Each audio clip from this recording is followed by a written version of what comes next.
Karena jangan salah, kadang nyamuk itu jentiknya adanya di tempat yang nggak kita sadari loh.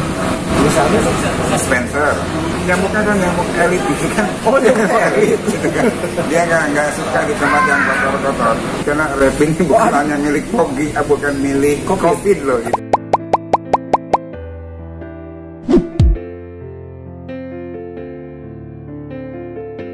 Nah, kembali lagi nih, kita akan membahas satu hal yang paling digandrungi masyarakat kalau berbicara mengenai fogging. Nah, fogging itu efektif nggak sih sebenarnya? Fogging, ya memang fogging ini di masyarakat ini masih dianggap sesuatu yang harus gitu kan ya. Kalau nggak fogging rasanya belum berbuat banyak, gitu kan, seperti itu. Bahkan beberapa masih menganggap fogging ini sangat luar biasa. Tapi sebetulnya kalau tadi Kang Inu nanya efektif atau tidak fogging, nah sebetulnya bukan pilihan fogging itu sekarang itu. Iya, bukan pilihan. Milih mana dok? Fogging ini perlu sekarang tersampaikan lah. Kalau dulu memang ketika mungkin beberapa tahun ke belakang itu kita terbiasa dengan fogging. Ternyata kalau sekarang itu bukan pilihan. Bukan pilihan, harus diikuti oleh tindakan-tindakan lain. Karena jangan lupa kita ada telur, kita ada jentik. Nah, fogging itu diindikasikan hasil kemarin kunjungan dari beberapa dari salah satu universitas di Jawa Tengah ke sini, kemudian dari salah satu institusi pemerintah, dan kemudian kita berdiskusi tentang itu, bahkan merekomendasikan beberapa hasil kajiannya. Nah, fogging ini ternyata hanya membunuh nyamuk dewasa. Nah, terus jentiknya nggak mati kan? Kalau burung peliharaan mungkin mabok sih. Malah mungkin burungnya yang mati gitu kan. Nah, ini yang harus kita menjadi perhatian, dan ini harus dipahami oleh masyarakat. Bahkan fogging disinyalir kalau tidak tuntas dalam artinya hanya fogging aja jebret. Sekarang kita ngadain fogging tapi masyarakat tidak melakukan PSM, pemberantasan sarang nyamuk. Nah, karena dalam 1-2 hari jentik udah dewasa. Masa besok mau di-fogging lagi, beberapa puluh kali fogging kalau gitu ke rumah gitu. Nah, sehingga ini perlu dipahami, fogging harus disertai dengan tindakan-tindakan lainnya, yaitu diantara yang paling penting adalah PSM, pemberantasan sarang nyamuk. Jentiknya itu yang penting. Nah, karena hanya membunuh nyamuk dewasa. Nah, dan diindikasikan apabila tidak tuntas, daerah situ apabila di foggingnya tidak baik, tidak betul, akan men-trigger munculnya endemis di daerah itu. Endemis itu dalam artian jadi makin banyak di situ. Makin banyak di situ. Kan tahapannya gitu. Masuk KLB, endemis, jadi pandemik kan nanti. Covid lagi gitu kan. Nah, jangan sampai terjadi seperti itu. Ya, ini harus dipahami semua bahwa bisa menjadi endemi di daerah itu. Nah, berarti kan ada satu hal mungkin yang dilupakan masyarakat bahwa hari ini fogging adalah suatu hal yang wajib. Tapi PSN-nya enggak. Nah, itu. Nah, PSN ini apa aja sih?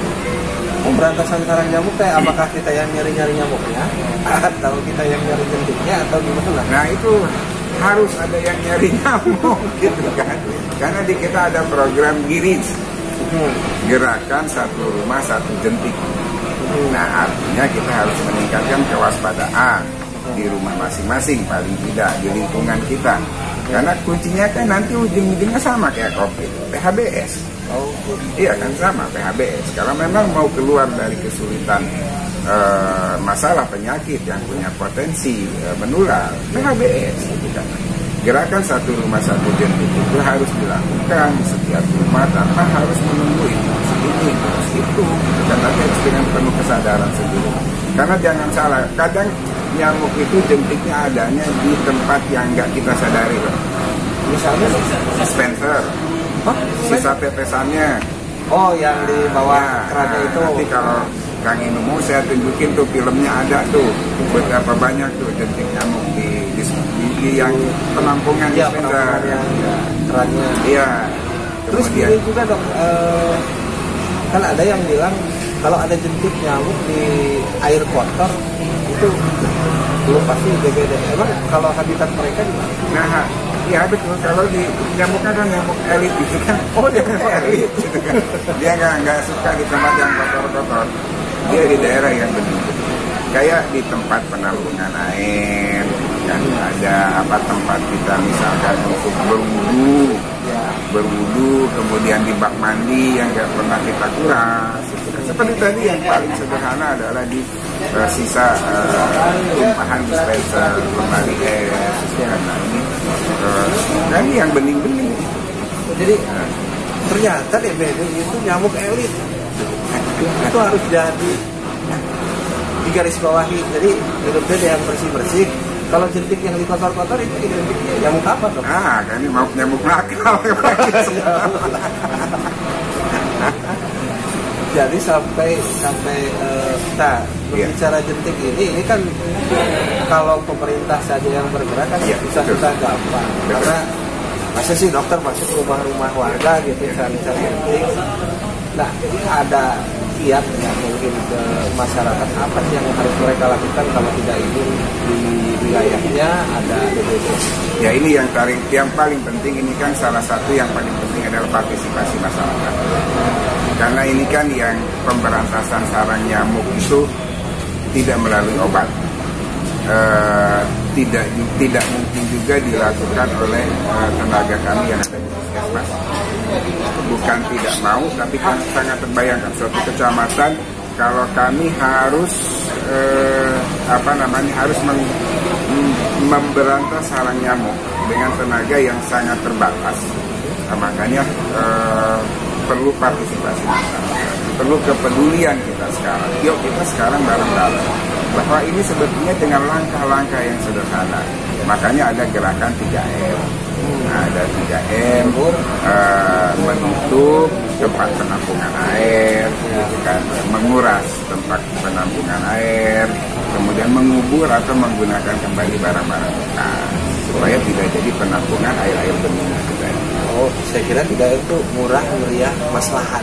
Tapi ini ada juga 3M ini versi kesehatan, kalau yang hari itu versi saya. Nah, nanti kita di segmen selanjutnya kita akan bahas lagi yang akan lebih menarik. Jangan kemana-mana, tetap bersama Mang Kamwa.